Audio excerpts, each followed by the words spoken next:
کہ با ادب با نصیب اور بے ادب بے نصیب، اتنی بڑی جگہ ہیں ان کا ہی ادب نہیں ہے۔ ہمارے ایک دوست تھے، مدینہ یونیورسٹی میں ان کا داخلہ ہوا، تو انہوں نے مجھے وہاں سے ایک خط لکھا، شاید میرے پاس محفوظ ہوگا، تو مجھے ان کے خط کا ایک جملہ بڑا یاد رہتا ہے۔ اس نے لکھا کہ عبید بھائی، میں مدینہ منورہ پہنچ گیا ہوں، خوشی بھی ہے کہ مدینہ میں پہنچا ہوں، اور ڈر بھی ہے کہ کہیں اس کے ادب کے خلاف کوئی کام نہ ہو جائے۔ یہ بہت ہی مقدس مقامات ہیں اور بہت قابل احترام مقامات ہیں۔ یہ وہی جانتے ہیں جن کے دلوں میں ان جگہوں کی سچی محبت ہوتی ہے۔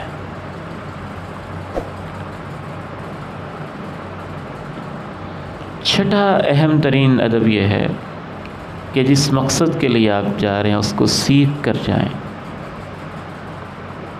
حج کی ایک ایک تاریخ، بنیادی نام، اس کا طریقہ، اور جو بھی وہاں دعائیں ہیں وہ سب سیکھ کے یاد کر کے جائیں۔ عموماً لوگوں کے ذہن میں ہوتا ہے کہ حج بھی کچھ سیکھنے کا کام ہے، ساری دنیا جا رہی ہے، جیسے سارے کریں گے ہم بھی کر لیں گے، اس میں سیکھنے والی کیا بات ہے؟ شیطان ذہن کے اندر یہ بات ڈال دیتا ہے۔ اللہ کے پیارے نبی علیہ السلام خود حج کی قیادت کر رہے تھے، اور صحابہ کرام آپ کے ساتھ موجود تھے، اور آپ صحابہ سے کہہ رہے تھے خذوا عنی مناسککم، مجھ سے حج کا طریقہ سیکھ لو، ممکن ہے کہ اس کے بعد میری اور تمہاری ملاقات نہ ہو سکے۔ تو اللہ کے نبی علیہ السلام کی قیادت میں رہتے ہوئے بھی جب حج کا طریقہ سیکھنے کی ضرورت ہے تو ہمیں کس قدر ضرورت ہے۔ اور اس حوالے سے ہمارے معاشرے میں اتنی زیادہ غفلت ہے کہ اتنا کانشیس ہوتا ہے بندہ، ابھی اس کی تاریخ نہیں آئی ہوتی اور وہ لوگوں سے پوچھ رہا ہوتا ہے اچھا کون سا سامان لے کے جانا ہے، بیگ کیسا ہونا چاہیے، کپڑے کیسے ہونے چاہیے، وہاں موسم کیسا ہوتا ہے۔ کوئی گناہ کی بات نہیں، پوچھنا چاہیے، لیکن بات ترجیح کی ہے اور پریفرنس کی ہے کہ جس اصل مقصد کے لیے آپ جا رہے ہیں اس کے بارے میں آپ پوچھتے ہی نہیں کہ اللہ کے نبی علیہ السلام نے حج کیسے کیا تھا، حج کی اصطلاحات کیا ہوتی ہیں، اس کا طریقہ کار کیا ہوتا ہے۔ یہ سیکھنا انتہائی ضروری ہے۔ اور بعض دفعہ آپ حیران ہوں گے کہ لوگ اتنے لاکھوں روپیہ لگا کے، مجھے آپ کہنے کی اجازت دیں کہ یوں لگتا ہے جیسے اپنا عمرہ ضائع کر کے آ جاتے، سنت کے مطابق نہیں ہے تو ضائع ہے۔ تو حج تو وہ ہے جو اللہ کے پیارے نبی علیہ السلام کی سنت کے مطابق ہو۔ ایک صاحب حج کرنے عمرے پہ گئے، تو طریقہ تو سیکھا نہیں تھا، یہی ذہن تھا کہ جیسے لوگ کرتے ہیں ہم بھی کر لیں گے، پورا قافلہ تو جا رہا ہے، سیکھنے کی کیا ضرورت۔ تو وہ جلدی 15-20 منٹ میں فارغ ہو گئے، تو ساتھی ان سے کہنے لگے تم اتنے 3-4 گھنٹے تم نے عمرے پہ لگا دیے ہیں، میں تو 20 منٹ میں فارغ ہو کے ٹینڈ کروا کے واپس بھی آ گئے۔ تو میں اچھا بڑا آپ نے جلدی کی ہے، تو کیا کیا آپ نے؟ کہتے میں بیت اللہ میں گیا ہوں، میں نے طواف کیا، طواف کر کے ٹینڈ کروائی واپس آ گیا۔ اب صفا مروہ اس نے کی کوئی نہیں، تو وہ یہ سمجھ رہا ہے کہ میں نے تو بڑا اچھا کام کیا، جلدی کر کے آ گیا۔ لوگ بیچارے اتنے غافل ہوتے ہیں۔ میں جب حج پہ تھا تو ایک ساتھی مجھے کہنے لگا کہ یہاں ایسے لوگ پہنچے ہوئے ہیں کہ اگر وہ باہر جو کلاک ٹاور لگا ہوا ہے نا اس کو کہیں اس کا طواف کرنا ہے تو اس کا طواف شروع کر دیں گے، ان کو یہ بھی نہیں پتا کہ طواف کس کا کرنا ہے اور کیسے کرنا ہے۔ تو الحمدللہ آپ مبارکباد کے مستحق ہیں کہ اللہ نے آپ کے ذہن میں یہ فکر پیدا کی کہ ہم وقت بھی لگا رہے ہیں، پیسہ بھی لگا رہے ہیں، تو جو اصل چیز ہے حج کے مناسک سیکھنا اور سنت کے مطابق سیکھنا، اس پہ آپ نے توجہ کی۔ اللہ تعالیٰ آپ کی یہ توجہ اپنے ہاں قبول فرمائے۔ اور یہ میں گزارش کر دوں کہ انشاءاللہ ہم ٹائم کی پابندی کریں گے انشاءاللہ تعالیٰ۔ تھوڑا سا مسئلہ ہم آج ہی ٹائم تھوڑا چینج کر دیتے ہیں، چونکہ نماز سے فارغ ہوتے 7:40 ہو جاتے، تو 7:40 پہ ہی ہماری کلاس شروع ہوگی اور 8:40 تک انشاءاللہ تعالیٰ کلاس چلا کرے گی انشاءاللہ تعالیٰ۔ اور اس کو آپ نے کلاس ہی سمجھنا، یہ نہیں سمجھنا کوئی درس ہو رہا ہے، جلسہ ہو رہا ہے، نہیں، یہ کلاس ہو رہی ہے اور سیکھنے سکھانے کا ماحول ہونا چاہیے۔ آپ کوئی چیز، آپ کے ذہن میں کوئی سوال آتا ہے، اپنے ذہن میں اس کو رکھیں یا اپنے پاس نوٹ کر لیں، تو آخر میں انشاءاللہ آپ پوچھ سکتے ہیں، اور آپ اجازت دیں تو میں بھی آپ سے پوچھ لوں گا کہ کیسے کرنا ہے، تاکہ آپ کو یاد ہو اچھی طرح سے انشاءاللہ تعالیٰ۔ تو یہاں ہمارے گفتگو کا ایک حصہ مکمل ہوا کہ حج کی تیاری کیا ہوتی ہے، حج کی تیاری کیا ہوتی ہے۔ اس کے دو حصے ہیں، ایک ظاہری تیاری ہے، وہ آپ کریں، وہ ہمارا موضوع نہیں ہے۔ وہ جو حج پہ ماشاءاللہ بار بار جاتے ہیں ان لوگوں سے آپ پوچھ رہے ہیں، پوچھیں، وہ آپ کی رہنمائی کریں گے انشاءاللہ۔ اور جو اس کی اخلاقی تیاری ہے، روحانی تیاری ہے، اسلامی تیاری ہے، وہ انشاءاللہ ہم آپ کے سامنے رکھیں۔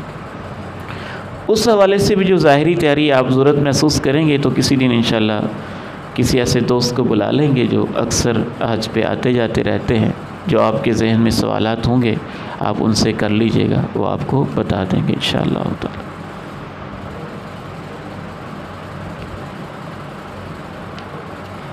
ایک اور اہم بات یہ ہے کہ خود حج کی عظمت کو سمجھ کے جانا، اس سے انسان کی زندگی میں اور ہی حج کی تاثیر پیدا ہوتی، اور ایک ایک منسک کو سمجھ کے جانا، اس سے بھی انسان کے حج میں بہت زیادہ برکت پیدا ہوتی ہے۔ دیکھیے، حج اتنا عظیم عمل ہے، اس حوالے سے میں نے بہت زیادہ نہیں 10 احادیث لکھی ہیں، آپ ان کو سنیں، ان پہ توجہ کریں، ان کو اپنے دل میں بٹھائیں اور پھر سوچیں کہ حج کتنا عظیم عمل ہے۔ رسول اللہ صلی اللہ علیہ وسلم ارشاد فرماتے ہیں، من حج فلم یرفث ولم یفسق رجع کیوم ولدتہ امہ۔ جس نے حج کیا، اور 2 شرطیں آپ نے یہاں بیان کی ہیں، حج کے دوران اس نے کوئی بے حیائی کی بات نہیں کی، بے شرمی کی بات نہیں کی، جنسی خواہش کی کوئی بات نہیں کی، ولم یفسق، اور کوئی گناہ کا کام نہیں کیا، رجع کیوم ولدتہ امہ، جس دن وہ واپس آتا ہے تو ایسے واپس آتا ہے جیسے آج ہی ماں کے پیٹ سے پیدا ہوا ہے۔ حج ایک نئی زندگی ہے، نیا جنم ہے، نئی پیدائش ہے، اور جو صحیح معنی میں حج کرتا ہے اس کے اندر سے ایک نیا انسان پیدا ہوتا ہے، نئی سوچ کے ساتھ، نئے مقصد کے ساتھ، اور بالکل ایک تازہ ایمان کے ساتھ۔ پھر آپ نے یہ فرمایا کہ ایسے ہوتا ہے جیسے ماں کے پیٹ سے پیدا ہوتا ہے۔ ہمارا دین یہ کہتا ہے کہ ماں کے پیٹ سے جو بچہ پیدا ہوتا ہے وہ بے گناہ پیدا ہوتا ہے، کوئی اس کے کھاتے میں گناہ نہیں ہوتا، اور وہ عین دین اسلام کی فطرت پہ پیدا ہوتا ہے۔ تو گویا جو ان 2 شرطوں کو سامنے رکھ کے حج کر لے کہ حج کے دوران کوئی جنسی خواہش کی بات نہ کرے اور گناہ کا کام نہ کرے، اور یہ دونوں ہی شرطیں بہت مشکل ہیں، کیونکہ ایئرپورٹ سے ہی ایئر ہوسٹس بے حیائی کا ماحول شروع ہو جاتا ہے، اور پھر دنیا کے کونے کونے سے آئی ہوئی خواتین، مائیں، بہنیں اور بیٹیاں، شیطان اس حوالے سے بھی ذہن میں وسوسہ اندازی کی کوشش تو کرتا ہے۔ تو آپ نے خصوصی طور پہ کہا جو حج کرے اور اس میں جنسی خواہش کی کوئی بات نہ کرے اور کوئی گناہ کا کام نہ کرے، اور گناہ کے کاموں میں سے ایک کام خصوصاً اللہ تعالیٰ نے قرآن مجید میں کہا فَمَنْ فَرَضَ فِيهِنَّ الْحَجَّ فَلَا رَفَثَ وَلَا فُسُوقَ وَلَا جِدَالَ فِي الْحَجِّ، جھگڑا نہ کرے۔ رجع کیوم ولدتہ امہ، ایسے واپس آتا ہے جیسے ماں کے پیٹ سے آج پیدا ہوا ہے۔ جب ہم حج پہ جا رہے تھے تو ابا جی رحمہ اللہ نے مجھے ایک نصیحت کی، کہنے لگے بیٹے آپ حج پہ جا رہے ہیں، آپ کا قافلہ بھی ہے اور مقامی سارے ساتھی ہیں، بڑی محبت سے آپ جا رہے ہیں اور وہاں اکٹھے رہتے ہیں، بعض دفعہ اکٹھے کھانا بھی کھاتے ہیں، اکٹھے اخراجات بھی کرتے ہیں اور بڑے پیار سے لوگ جاتے ہیں، لیکن جب وہ 1 ریال کو، اس دور میں تو 20 روپے تھے اور اب وہ 1 ریال کو 70 روپے سے ضرب دیتے ہیں، تو اچھا 1 ریال اس کی طرف میرا زیادہ چلا گیا، تو پھر وہاں ان کے اختلاف بھی بعض دفعہ ہو جاتے ہیں، چھوٹے چھوٹے معاملات میں تو کار بھی ہو جاتی ہے۔ تو ان 3 چیزوں سے خصوصی بچنا ہے جو قرآن مجید نے کہا ہے، جنسی بات نہ ہو، گناہ کا کوئی کام نہ ہو اور لڑائی جھگڑا نہ ہو۔ رسول اللہ صلی اللہ علیہ وسلم سے پوچھا گیا کہ سب سے افضل نیکی کون سی ہے؟ آپ نے فرمایا اللہ پر ایمان۔ پوچھا گیا اس کے بعد کون سی ہے؟ فرمایا اللہ کی راہ میں جہاد۔ پوچھا گیا اس کے بعد کون سی ہے؟ فرمایا حج مبرور، حج مبرور۔ حج مبرور پہ ہم 5 منٹ رکیں گے انشاءاللہ کیونکہ اس کا بار بار تذکرہ آتا ہے۔ ایک عام حج ہے اور ایک حج مبرور ہے۔ اصل سارے ثواب اس کے ہیں، ہر حج کا ثواب نہیں ہے، اس حج کا ثواب ہے جو حج مبرور ہو۔ تو حج مبرور کیا ہے یہ انشاءاللہ اس پہ ہم رکیں گے اینڈ پہ جا کے۔ حضرت عمر بن عاص رضی اللہ تعالی عنہ موت و حیات کی کشمکش میں تھے، نزع کی کیفیت ان کے اوپر طاری تھی، ایک طرف منہ کر کے بہت زیادہ رونے لگے، بہت زیادہ رونے لگے۔ بہت خوبصورت واقعہ ہے یہ، میں سارا اسکپ کر رہا ہوں۔ تو ساتھیوں نے پوچھا کیوں اتنا رو رہے ہیں؟ صحابی رسول ہیں رضی اللہ تعالی عنہ۔ تو موت کے وقت انسان کو ساری زندگی یاد آتی ہے، تو انہوں نے طویل باتیں کی، میرے اوپر 3 دور گزرے، پہلا دور کیا تھا، دوسرا کیا تھا، تیسرا کیا تھا۔ تو اس حدیث میں آتا ہے کہ میں اللہ کے پیارے نبی علیہ السلام کے پاس جب اسلام قبول کرنے پہنچا تو میں نے آپ سے کہا ابسط یدک، آپ اپنا ہاتھ آگے کیجئے، لأبایعک، میں آپ کی بیعت کرتا ہوں کہ میں نے اسلام قبول کر لیا۔ اللہ کے پیارے نبی علیہ السلام نے اپنا ہاتھ آگے کر دیا، تو میں نے اپنا ہاتھ یوں کرنے کی بجائے نا پیچھے کر لیا۔ آپ نے کہا عمر کیا ہوا، ہاتھ پیچھے کیوں کر لیا؟ میں نے کہا اللہ کے پیارے نبی علیہ السلام ایک شرط ہے، پھر اسلام قبول کروں گا۔ کیا سوچ تھی ان کی؟ آپ نے پوچھا کیا شرط ہے؟ کیا ان کے ذہن میں باتیں آئی ہوں گی؟ کہنے لگے اللہ کے پیارے نبی علیہ السلام جب اسلام نہیں لائے تھے بڑے گناہ کیے تھے، تو اسلام قبول کرتا ہوں، لیکن شرط یہ ہے کہ میرے پہلے والے گناہ معاف ہو جائیں گے۔ آپ نے فرمایا عمر کیا تم نہیں جانتے ہو کہ جب بندہ اسلام قبول کرتا ہے تو اللہ اسلام کی وجہ سے اس کے پہلے والے سارے گناہ ختم کر دیتا ہے؟ اور تم نہیں جانتے ہو کہ جب بندہ اللہ کی راہ میں ہجرت کرتا ہے تو اس سے پہلے کے سارے گناہ ہجرت ختم کر دیتی ہے؟ اور کیا تم نہیں جانتے ہو کہ جب بندہ حج کرتا ہے تو حج سے پہلے کے جو گناہ ہوتے ہیں حج سارے گناہوں کو ختم کر دیتا ہے؟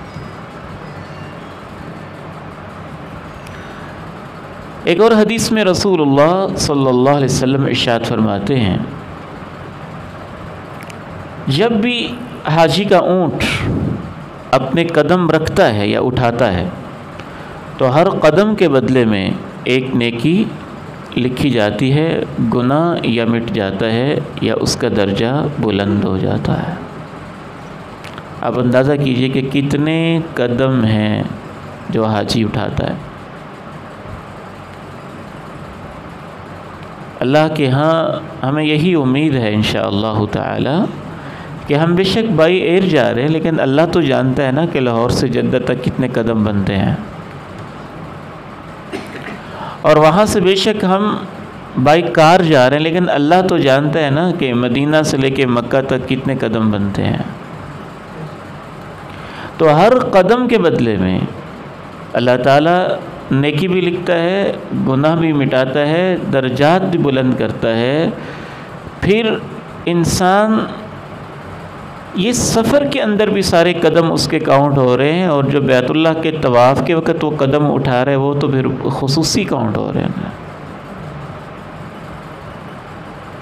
آپ علیہ السلام ارشاد فرماتے ہیں یغفر للحاج ولمن استغفر له الحاج۔ عمران صاحب تکلیف کیجیے گا، پتہ کر لیں کوئی اور ساتھی نہ آیا ہو۔ ذیشان صاحب نے آنا تھا، پہنچے نہیں ابھی۔ تو ندیم بھائی آپ نے ٹائم کا خصوصی بتانا ہے ساتھیوں کو، اور پابندی کا بھی بتانا ہے انشاءاللہ تعالی۔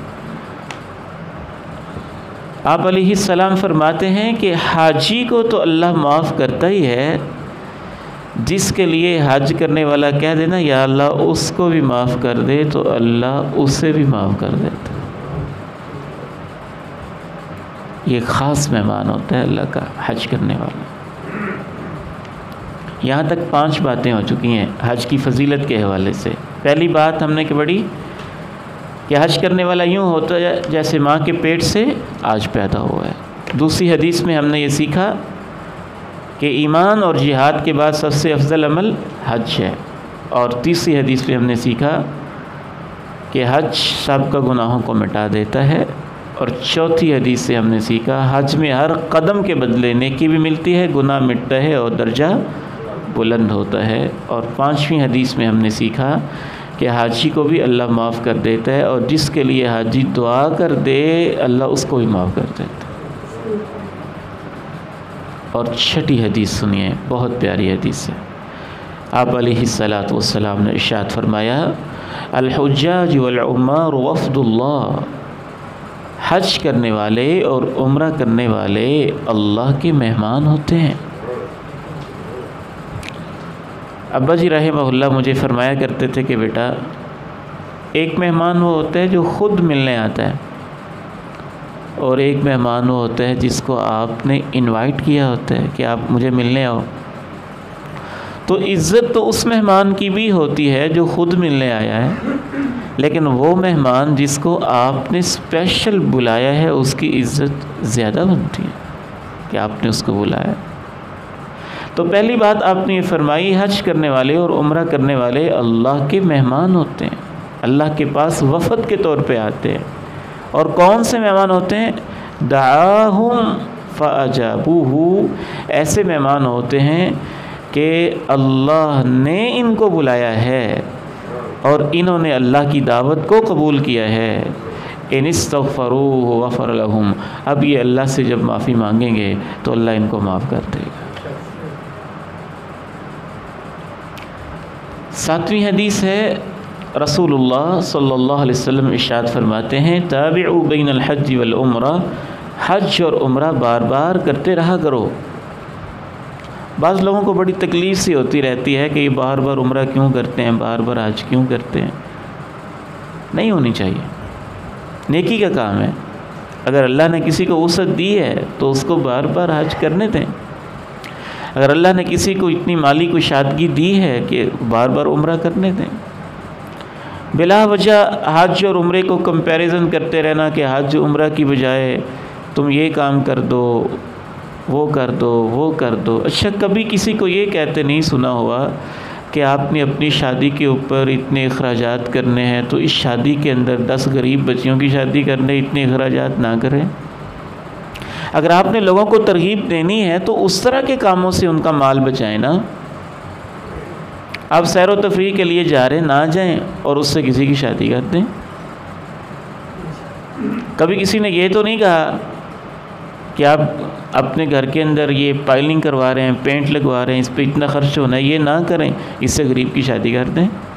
آپ کو پیسے بچانے کے لیے بس حج جیسی عبادت ہی نظر آئی ہے کہ اس کے اوپر یہ اعتراض ہے، اور عمرے جیسی عبادت نظر آئی ہے کہ اسی کے اوپر اعتراض ہے۔ یہ سیکولر ذہن ہے، یہ بے دین لوگوں کا ذہن ہے جن کے نزدیک حج کی قدر و قیمت نہیں ہے۔ اللہ کے پیارے نبی علیہ السلام ارشاد فرماتے ہیں تابعوا بین الحج والعمرہ، حج اور عمرہ بار بار کرو، فإنہما ینفیان الفقر والذنوب، یہ دونوں اعمال فقیری کو اور گناہوں کو ایسے ختم کر دیتے ہیں کما ینفی الکیر خبث الحدید والذہب والفضہ، جس طرح سے بھٹی کے اندر لوہا ڈالا جائے، سونا ڈالا جائے، چاندی ڈالی جائے تو وہ بھٹی اس لوہے کا زنگ اتار دیتی ہے اور سونے کی کھوٹ ختم کر دیتی ہے اور چاندی کے اندر ملاوٹ ختم کر کے اس کو خالص کر دیتی ہے۔ حج اور عمرہ بندے کو ایسے خالص کرتے ہیں، لیکن اس وقت جب وہ آداب کو سامنے رکھ کے کر رہا ہو۔ اگر وہ حج عمرہ کر ہی رہا ہے حرام کے مال سے اور اپنے رشتہ داروں کا حق کھا کے، تو اس کا تو پتہ نہیں اللہ نے قبول کرنا ہے کہ نہیں کرنا ہے، وہ تو معاملہ اور ہے۔ پھر آپ کہہ سکتے ہیں کہ یار حج عمرہ نہ کریں، اپنی بہنوں کو وراثت دے دیں پہلے، کیونکہ وہ کسی کا مال ہڑپ کر کے جا رہا ہے۔ رسول اللہ صلی اللہ علیہ وسلم نے ایک حاجی کو دیکھا جو وفات پا چکا تھا۔ اللہ اکبر، یہ منظر بھی بعض دفعہ انسان دیکھتا ہے، ظاہر ہے پوری دنیا سے لوگ ہوتے ہیں، ہم نے ایک منظر دیکھا تھا، اللہ اکبر، شاید میدان مینا تھا یا میدان عرفات، تو میں اس پولیس والے کے پاس گیا تو میں نے اس سے پوچھا کہ یہ کس نیشنلٹی کا ہے، من ای جنسیہ ہوا، کس نیشنلٹی کا یہ جو حاجی فوت ہو چکا ہے۔ ان عربیوں کی تربیت بھی بہت پیاری ہے، کہنے لگا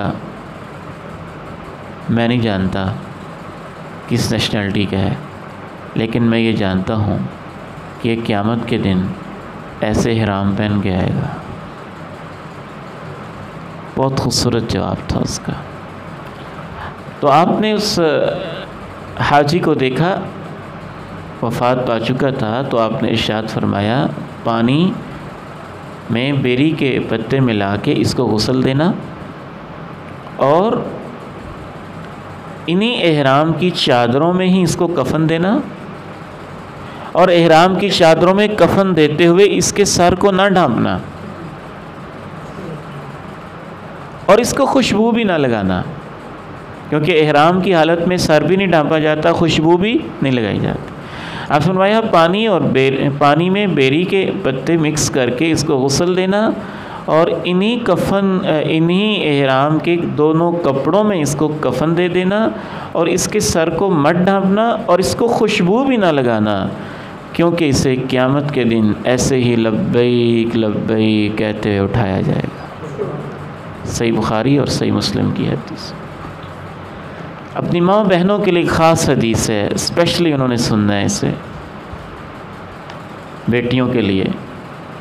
ماں جی عائشہ رضی اللہ تعالی عنہا کے دل میں جہاد کا شوق پیدا ہو، جب جہاد کے فضائل سنیں تو اللہ کے پیارے نبی علیہ السلام سے کہا، اللہ کے پیارے نبی ہم بھی آپ کے ساتھ نہ جائیں جہاد پہ؟ یہ اہل ایمان کا جذبہ ایسے ہونا چاہیے، تو ہم بھی آپ کے ساتھ جہاد پہ نہ جائیں، جنگ کریں جا۔ آپ نے فرمایا تمہارے لیے سب سے خوبصورت جہاد ہے اور سب سے جمیل جہاد ہے، اور وہ جہاد تمہارے لیے حج ہے، وہ حج جو حج مبرور ہو۔ حج مبرور، یہ تو لفظ آپ نے یاد کر لینا، حج مبرور، مبرور۔ حضرت عائشہ رضی اللہ تعالیٰ عنہ فرماتی ہیں کہ جب سے میں نے اللہ کے پیارے نبی علیہ السلام سے یہ سنا ہے، اب میں حج نہیں چھوڑتی۔ ایک حدیث میں آپ نے یہ بھی کہا کہ یہ سب سے افضل جہاد ہے حج مبرور۔ تو ماؤں بہنوں بیٹیوں کو اللہ حج کا اتنا ہی ثواب دیتا ہے جیسے اس مجاہد کو دیتا ہے جو اپنی جان لے کے اللہ کی راہ میں نکلا ہوتا ہے۔ یہ ان کا جہاد ہے، یہ ان کا جہاد ہے۔ اس سے یہ پتہ چلتا ہے کہ جیسے جہاد میں مشکلیں ہوتی ہیں، حج عمرے میں بھی مشکلیں ہوتی ہیں، ان کو برداشت کرنا، ان پہ صبر کرنا، یہ جہاد ہے۔ خواتین کے لیے یہ جہاد ہے۔ حضرت ابو ہریرہ رضی اللہ تعالیٰ عنہ بیان فرماتے ہیں، 10ویں حدیث سماعت کیجئے کہ اللہ کے پیارے نبی علیہ السلام نے ارشاد فرمایا، ایک عمرہ سے دوسرے عمرہ تک کا جو فاصلہ ہے، اس کے درمیان میں انسان سے جتنی خطائیں ہوتی ہیں اللہ عمرے سے ان کو معاف کر دیتا ہے۔ اور جو حج مبرور ہے، یہاں پھر لفظ آیا، جو حج مبرور ہے، اس کا ثواب، اس کا صلہ تو جنت کے علاوہ کچھ ہے ہی نہیں۔ یعنی اتنا بڑا عمل ہے کہ اس کا ثواب اتنا بڑا بنتا ہے کہ وہ جنت سے نیچے کوئی چیز نہیں ہے، اس کا ثواب جنت ہی ہے۔ صحیح بخاری اور صحیح مسلم۔ اب ہے ایک عام حج اور ایک ہے خاص حج، حج مبرور۔ یہ ساری فضیلتیں اس کی ہیں، اس کے ساتھ ان کا تعلق۔ تو حج مبرور، اور کہیں تو اسپیشلی نام بھی لے لیا گیا نا، تو ان احادیث میں تو خصوصی پھر حج مبرور ہی مراد ہے۔ اہل علم نے لکھا ہے، جس حج کے اندر 7 چیزیں ہوں گی وہ حج مبرور ہوگا۔ یہ 7 چیزیں نہیں ہوں گی تو حج تو ہوگا، حج مبرور نہیں ہوگا۔ مبرور بر ان سے ہے، اور بر خاص اور اعلیٰ درجے کی نیکی کو کہتے ہیں۔ تو حج مبرور کا معنی ہوا خاص اعلیٰ درجے کی نیکیوں سے بھرا ہوا حج۔ تو اس میں 7 چیزیں ہوں گی تو وہ حج مبرور ہوگا، 7 چیزیں نہیں ہوں گی تو حج مبرور نہیں ہوگا۔ پہلی چیز، نیت خالص ہو، نیت خالص ہو۔ دیکھیے کیمرے کا دور ہے، اور ہر جگہ ہی موبائل ساتھ، اور یوں، اور اب میں یہاں کھڑا ہوں، اب میں یہاں کھڑا ہوں، اب میں یہاں کھڑا ہوں۔ یہ کوئی اچھا کام نہیں ہے، کوئی پسندیدہ کام نہیں۔ پھر بندے کی ساری توجہ ادھر ہی رہتی ہے۔ سب سے بڑا اس کا نقصان یہی ہوتا ہے کہ بجائے اس کے وہ اللہ کی طرف توجہ کرے، اس کی توجہ اس طرف ہوتی ہے کہ جہاں میں نے کال میں لائی ہوئی ہے ذرا اس کو بھی میں اچھا سا نظر رہا ہوں۔ تو یہ کام نہیں کرنا چاہیے، کوئی اتنا مناسب کام نہیں ہے یہ کہ بندہ ہر موقع کے اوپر بس کال کر رہا ہو، اور ہر موقع کے اوپر۔ میں نے ایسے لوگ بھی دیکھے ہیں جو یہاں تک بھی کہہ رہے ہیں، اچھا یہ دیکھو میرا پہلا چکر ہو گیا ہے، اب میرا دوسرا بھی ہو گیا ہے، اب میرا تیسرا چکر ہو گیا ہے، اب میں ابھی حجر اسود کو بوسہ دینے جا رہا، آپ دیکھنا ذرا میں کرتا کیا ہوں۔ یہ کیا حرکتیں ہیں، مناسب نہیں ہیں۔ تو پہلی چیز ہے اخلاص، پہلی چیز ہے اخلاص۔ اور اخلاص کی ایک نشانی اہل علم نے لکھی ہے کہ بندہ اپنی نیکی کو چھپاتا ہے، بندہ اپنی نیکی کو چھپاتا ہے، چھپواتا نہیں ہے، اس کو پبلک نہیں کرتا، چھپاتا ہے۔ دوسری چیز ہے عقیدہ صحیح ہو۔ وہ جو اللہ کے گھر میں جا کے بھی کہہ رہا ہو کہ داتا دربار کے اوپر 2 دیگیں چڑھا دینا،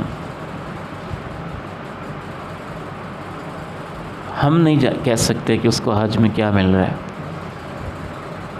جو در در کی ٹھوکریں کھانے والا ہے، وہ ایک اللہ کے در کا ماننے والا ہو۔ وحدک لا شریک لک، تو واحد ہے، تیرا کوئی شریک نہیں ہے۔ تیسری چیز، جس پیسے سے وہ حج کر رہے ہیں وہ حلال ہو۔ چوتھی چیز، حج سنت کے مطابق ہو، دیکھا دیکھی والا نہ ہو، سنت کے مطابق ہو۔ پانچویں چیز، حج میں زیادہ سے زیادہ نیکیاں کرتا ہو بندہ، اور خصوصاً آیت البر ہے، کیونکہ یہ حج مبرور ہے، مبرور بر سے ہے، اور قرآن مجید میں ایک آیت ہے آیت البر، اس میں اللہ نے بتائی ہیں کہ نیکیاں کیا ہیں۔ ایمان، مال دینا، نماز قائم کرنا، نماز کی پابندی کرنا، زکوٰۃ دینا، وعدوں کو پورا کرنا، صبر کرنا، اچھے اخلاق سے رہنا۔ اس کا حج نیکیوں سے بھرا ہوا ہو۔ ویسے بڑے بڑے عظیم لوگ دیکھیں، اللہ تعالیٰ نے ہمیں ایک دفعہ موقع دیا تو مینا میں میں ایک ساتھی کو دیکھتا کہ جب ہم سارے کھانا کھا کے فارغ ہو جاتے تو وہ برتن سمیٹتا، روٹی کے بچے کھجے ٹکڑے سمیٹتا، حتیٰ کہ اگر کسی کی پلیٹ میں تھوڑا بہت سالن ہے تو وہ صاف کر دیتا۔ ہم سارے لوگ بیٹھ جاتے تو وہ اکثر ایسے کرتا، اور پھر ایسے سمیٹ کے سارے برتن تو رکھ دیتا۔ کوئی اور کرتا بھی نہ، کہتا نہیں یہ میں نے کرنا ہے، یہ ذرا مجھے کرنے دیں۔ تو میں نے اپنے ساتھی سے پوچھا، بڑے اچھے ماشاءاللہ عالم تھے، وہ مکہ کے فاضل تھے، مکہ یونیورسٹی کے، کہ یہ بھائی کون ہے؟ سادہ سے لگتے تھے۔ کہنے لگے کہ میں اب نام لینا مناسب نہیں سمجھتا، کہنے لگے کہ لاہور میں ان کا بہت بڑا سپر سٹور ہے، بلکہ سپر سٹور کی برانچیز ہیں، اور ان کے ایک سٹور پہ ان کے پاس 250 بندہ کام کرتا ہے، 250 بندہ اس کے متحد ہے۔ یہ حج ہے جو آپ میں تواضع پیدا کر رہا ہے، عاجزی پیدا کر۔ آپ وہاں بھی چودھری بنے بیٹھے ہوں گے، میں یہ کام کروں، میں کیوں کروں؟ اور وہاں بھی اس پہ لے دے ہو رہی کہ نہیں تو کرو، نہیں تو کر، تو پھر تو مزہ نہیں آیا، پھر حج کا لطف نہیں آیا۔ تو حج مبرور جو نیکیوں سے بھرا ہو، جس پہ آپ کا شوق ہو کہ اپنے ساتھیوں کی میں خدمت کرتا ہوں۔ میں جب والدہ محترمہ کے ساتھ حج پہ گیا تو ابا جی رحمہ اللہ نے مجھے ایک بات کہی خصوصی طور پہ، بیٹا حج کرنے تو جا رہا ہے، لیکن تیرا اصل حج یہ ہے کہ اپنی ماں کی خدمت بڑی کرنی ہے، ماں کی خدمت تو نے بہت کرنی۔ اگر آپ کے قافلے میں کوئی بزرگ ہیں، بے شک آپ کے ماں باپ نہیں بھی ہیں، تو ان کی خدمت کریں۔ اس سے اگر آپ کے 2 نفل رہ بھی جائیں گے تو انشاءاللہ وہ جو وہاں اجر ہے نا خدمت کا، بہت بڑا اجر ہے۔ خود اپنے ذمے لے لیں، کٹھے کھانا کھاتے ہیں، برتن میں اٹھا دیا کروں گا، پانی میں لایا کروں گا۔ تحدیث نعمت کے طور پہ میں ظاہر کر رہا ہوں کہ میں اور ہمارے ایک اور ساتھی تھے، سارے ساتھیوں سے ہم نے کہا ہوا تھا کہ زمزم بھر کے لانا، پانی بھر کے لانا، یہ ہماری ذمہ داری ہے، اور الحمدللہ 40 دن یہ ذمہ داری نبھائی تھی، اور کبھی کسی کو یہ موقع نہیں ملا کہ وہ کہے کہ پانی نہیں پہنچا۔ خود بھرتے اور کٹھے کھانا کھاتے تھے، جہاں لے کے ہم دونوں ساتھی پہنچ جاتے۔ تو خوشی سے خدمت کریں ایک دوسرے کی، اس کے کام آئیں، اپنے حج کو نیکیوں سے بھر دیں، پیار سے بھر دیں، محبت سے بھر دیں۔ تو پہلی چیز حج مبرور وہ ہوتا ہے جس میں نیت خالص ہو، عقیدہ بھی ٹھیک ہو، حلال مال سے ہو، اور سنت کے مطابق رکن پورے کیے ہوں، اور 5ویں چیز نیکیوں سے بھرا ہوا ہو۔ اور ان نیکیوں میں جو خصوصاً آیت البر میں اللہ نے نیکیاں بیان کی، اپنا مال دوسروں پہ لگانے والا ہو، نماز کی پابندی کرنے والا ہو، وعدے کو پورا کرنے والا ہو۔ یہ وعدہ ہی ہو جاتا ہے نا، آپ نے بیٹھ کے طے کیا یہ کام فلاں بھائی کرے گا، یہ کام فلاں بھائی کرے گا، تو اب وعدہ پورا کریں، اس کو محبت سے کریں، شوق سے کریں۔ تو چھٹی چیز حج مبرور کے اندر ہے وہی 3 باتیں، لا رفث ولا فسوق ولا جدال، جنسی خواہش کی باتیں نہ کرے، نافرمانی تو کوئی کام نہ کرے، اور لڑائی جھگڑا نہ کرے۔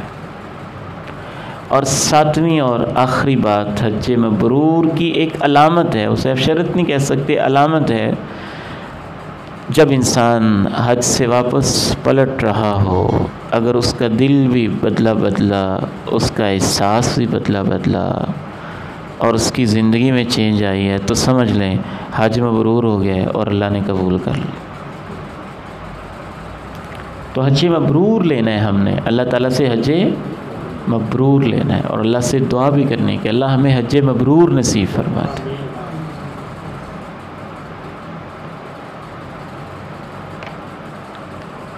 اب ہم طریقہ شروع کرتے ہیں انشاءاللہ تعالی۔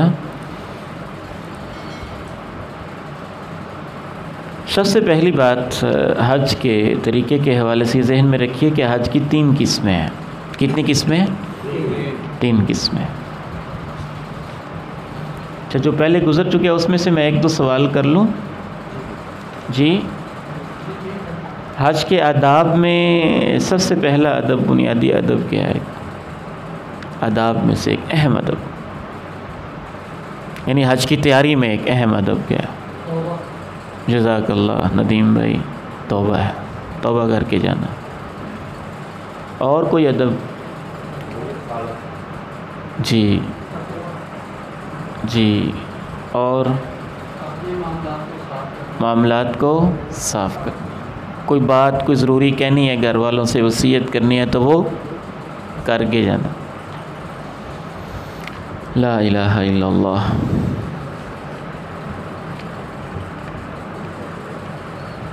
چلے آگے چلتے ہیں. حج کی 3 قسمیں ہیں بنیادی. عدیل صاحب، یہ 3 قسمیں نوٹ ہوں گی آپ کے پاس کہیں؟ اگر نوٹ ہوں تو دکھا دیجیے گا. ایک ہے، آپ زبانی انشاءاللہ یاد کر لیں گے، میرے ساتھ آپ ریپیٹ بھی کر لیں. ایک ہے حج افراد. حج افراد. حج افراد. حج حمزہ فا را الف دال افراد. حج افراد. دوسرا حج ہے حج قران. حج قران. قاف را الف نون. حج قران. اور تیسرا حج ہے حج تمتع. حج تو انسان کو پتہ ہونا چاہیے کہ میں کون سا حج کر رہا ہوں. حج افراد ہوتا ہے کہ صرف حج کرنا، صرف حج کرنا. حج قران ہوتا ہے کہ عمرہ کرنا اور عمرہ کے بعد احرام نہ کھولنا، احرام کی حالت میں ہی رہنا اور پھر حج کرنا. اور تیسری قسم ہے تمتع، کا معنی ہوتا ہے فائدہ اٹھانا. ایک سفر میں ڈبل ٹرپل فائدہ اٹھانا. ایک فائدہ یہ اٹھانا کہ عمرہ بھی کر لیا ہے، دوسرا فائدہ کہ عمرے کے بعد احرام بھی کھول دیا ہے. احرام کھول کے ظاہر ہے بندے کو سہولت ہوگی، آسانی بھی ہوگی، پابندیاں بھی ختم ہو گئی ہیں. اور تیسرا پھر کہ اس نے حج بھی کر لیا ہے. تو تیسری قسم ہے حج تمتع. انشاءاللہ تعالی حج تمتع کی اللہ کے نبی علیہ الصلاۃ والسلام نے خواہش کی تھی، تو اس لحاظ سے حج تمتع آسان بھی ہے اور افضل بھی ہے. آسان بھی ہے اور افضل بھی ہے. تو ہم حج تمتع کا ہی طریقہ سیکھیں گے. ہم کون سا حج کرتے ہیں؟ حج تمتع. اور طریقہ بھی اسی کا ہم تفصیل کے ساتھ پڑھیں گے انشاءاللہ تعالی. تو حج تمتع میں پہلے کیا ہوتا ہے؟ عمرہ ہوتا ہے.